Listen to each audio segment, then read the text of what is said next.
Halo, apa kabar semua? Saya doakan semoga dalam keadaan baik-baik aja dan selalu dimurahkan rezekinya. Kali ini saya iseng aja merangkum sebuah cerita film yang pastinya sudah sangat sering ditonton oleh teman-teman semuanya. Sebuah film yang diadaptasi dari sebuah novel karya Buya Hamka berjudul Tenggelamnya Kapal Van der Wijk. Mudah-mudahan saya berhasil merangkum cerita dalam film ini dan dapat menjadi hiburan teman-teman semua. Baiklah, tanpa berlama-lama lagi langsung aja kita ke ceritanya. Film ini menceritakan perjalanan hidup seorang yatim piatu bernama Zainuddin, yang sedari kecil telah ditinggalkan ayahnya yang berdarah Minang dan ibunya yang berdarah Makassar. Hari itu di Makassar pada tahun 1930, Zainuddin untuk pertama kalinya berpamitan pada pengasuhnya hendak merantau ke kampung halaman ayahandanya di Padang, Sumatera Barat. Dalam pikirannya saat itu, semoga di Padang nanti kehidupannya akan berubah. Dia merindukan kehangatan sebuah keluarga yang selama ini tak pernah dia rasakan. Tibalah Zainuddin di kota Batipuh hari itu, menumpang sebuah delman. Di malam hari Zainuddin sampai di sebuah rumah. Rumah itu adalah rumah Made Jamilah. Kemudian Zainuddin memperkenalkan dirinya adalah anak Sultan Pandeka dari Makassar. Lalu Made Jamilah mempersilahkan Zainuddin masuk dan berkata kenapa tidak berkabar sebelumnya. Setelah duduk, Made Jamilah menanyakan perihal apa yang membuat Zainuddin jauh-jauh dari Makassar sampai ke Batipuh. Apakah ada sebuah wasiat dari ayahanda sebelum dia meninggal? Kemudian Zainuddin menjelaskan bahwa dirinya hanya ingin menyambung tali silaturahmi dengan sanak keluarga ayahandanya di negeri ini. Mendengar hal tersebut, sepertinya Mandeh agak keberatan dengan kedatangan Zainuddin. Karena Mandeh tahu kedatangan Zainuddin bukanlah untuk waktu sesaat, tapi Zainuddin berencana akan menetap lama di negeri itu. Zainuddin berniat mendalami ilmu agama dan menikmati keindahan alam tanah kelahiran ayahandanya. Namun setelah sedikit menjelaskan dan memberikan sedikit bekal untuk menetap, akhirnya Made Jamilah mengizinkan Zainuddin untuk sementara waktu menetap di sana. Minumlah dulu. Iya, Made. Pagi hari ditemani pamannya, Zainuddin melihat-lihat keadaan lingkungan tempat tinggalnya yang baru. Akhirnya di sebuah jalan, mereka berpapasan dengan seorang wanita berparas cantik dan ayu dengan senyumnya yang ramah di atas sebuah delman. Zainuddin tertegun dan bertanya pada pamannya siapakah wanita itu. Lalu pamannya mengatakan bahwa wanita itu bernama Hayati, kecantikan ciptaan alam, lambaian Gunung Merapi, limpapeh rumah nan gadang. Gadis itu adalah seorang yatim piatu yang tinggal bersama pamannya yang dipanggil Mak Datuk di kampung ini. Dan mamaknya tersebut adalah seorang pemangku adat atau tokoh masyarakat.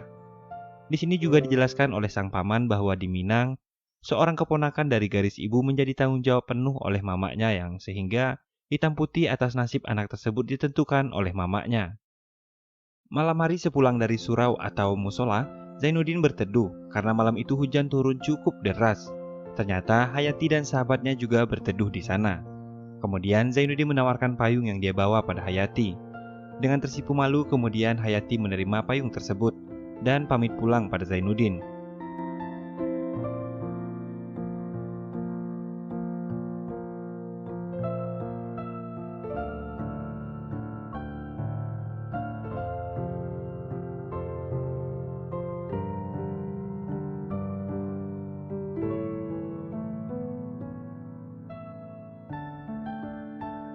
Keesokan hari melalui adiknya, Hayati mengembalikan payung milik Zainuddin dengan menitip pesan dalam sebuah surat. Kurang lebih bunyinya seperti ini.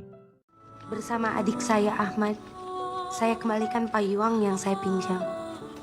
Alangkah besar terima kasih saya atas pertolongan Tuhan. Tak dapat di sini saya nyatakan. Pertama, di waktu hari hujan, Tuhan telah sudi berbasa-basa memelihara diri seorang anak perempuan yang belum Tuhan kenal. Kedua, kesyukuran saya lebih lagi dapat berkenalan dan bersahutan mulut dengan Tuhan.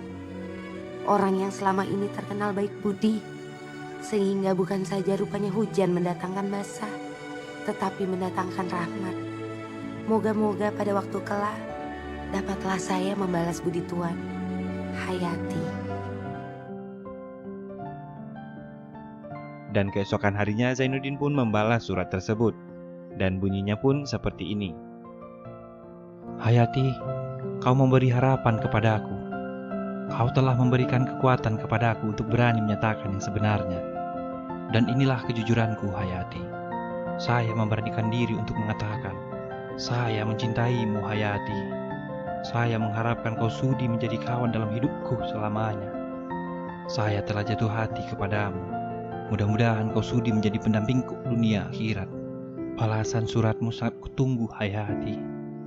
Sueb. Semenjak hari itu, walaupun hanya melalui sebuah surat, Hayati dan Zainuddin mulai memiliki perasaan satu sama lain, dan mereka saling menghormati dan menghargai perasaan masing-masing. Sebuah ketulusan cinta yang murni terjalin di antara kedua insan tersebut. Malam hari, Zainuddin ke surau hendak bergabung bersama teman-temannya yang lain. Akan tetapi kedatangan Zainuddin ditolak oleh pemuda di sana hanya karena Zainuddin bukanlah orang Minang asli. Padahal di kampungnya Zainuddin dipanggil orang Padang, sementara di tanah kelahiran ayahnya Zainuddin dianggap orang Makassar. Keesokan paginya lagi, sepulang Zainuddin mengaji, dia tak sengaja bertemu dan mengobrol dengan Hayati. Di tempat yang tak begitu jauh, salah seorang paman Hayati melihat hal tersebut, kemudian berembuk dengan paman yang lain perihal kejadian itu. Malam hari, Mak Datuk memanggil Hayati, kemudian mengatakan padanya bahwa Zainuddin sudah dia usir dari kampung ini dan akan pergi ke Padang Panjang.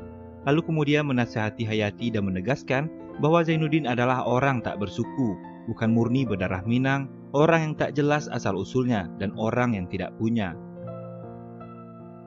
Ketika hendak berangkat ke Padang Panjang, Hayati menghampiri Zainuddin. Di sana Hayati berjanji akan menjaga hatinya untuk Zainuddin. Kemudian berkata bahwa jika tidak di dunia ini, maka di akhirat nanti dia ingin Zainuddinlah yang akan menjadi suaminya. Hayati memberikan selendang sebagai azimat pengingat dirinya pada Zainuddin. Lalu mereka berjanji akan selalu berkirim surat dan kemudian mereka pun berpisah.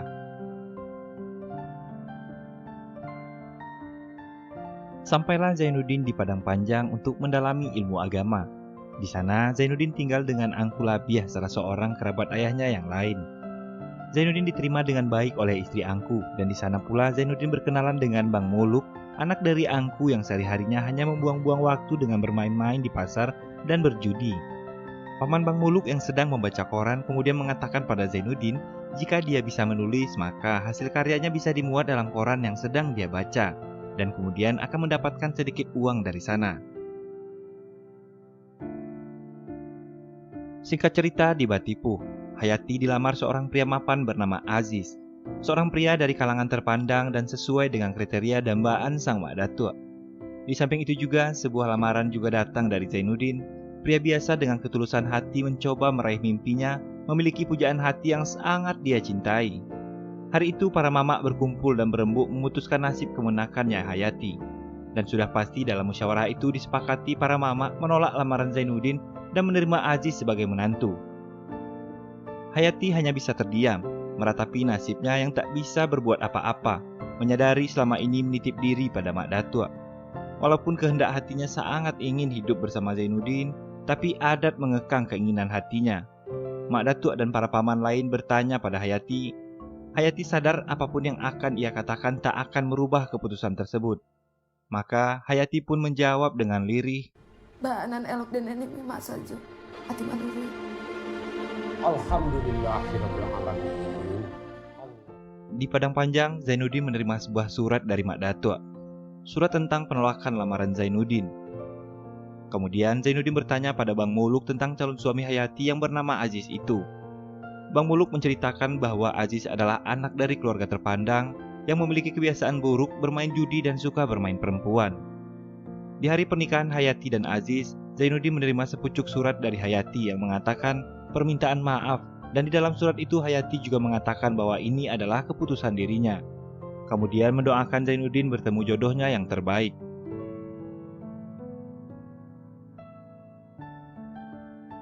Semenjak hari itu, jiwa Zainuddin terguncang sangat hebat.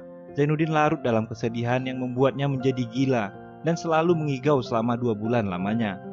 Setiap orang-orang datang menjenguk ia beranggapan yang datang itu adalah Hayati. Hingga pada suatu hari, keluarga meminta Hayati datang menjenguk Zainuddin agar bisa mengobati penyakit batinnya itu.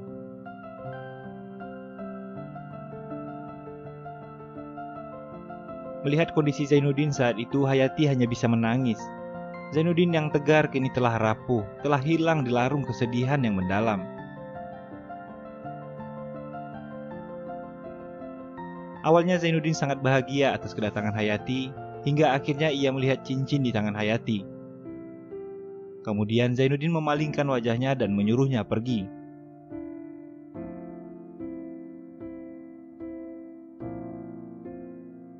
Setelah hari itu Zainuddin mulai bangkit. Dia mulai belajar melangkah meninggalkan masa lalunya. Berkat dukungan dari Bang Muluk, akhirnya Zainuddin kembali menata kehidupannya menjadi seorang penulis. Saya akan memperbaiki jalan pikiran saya kembali. Saya tidak akan mengingat Hayati lagi.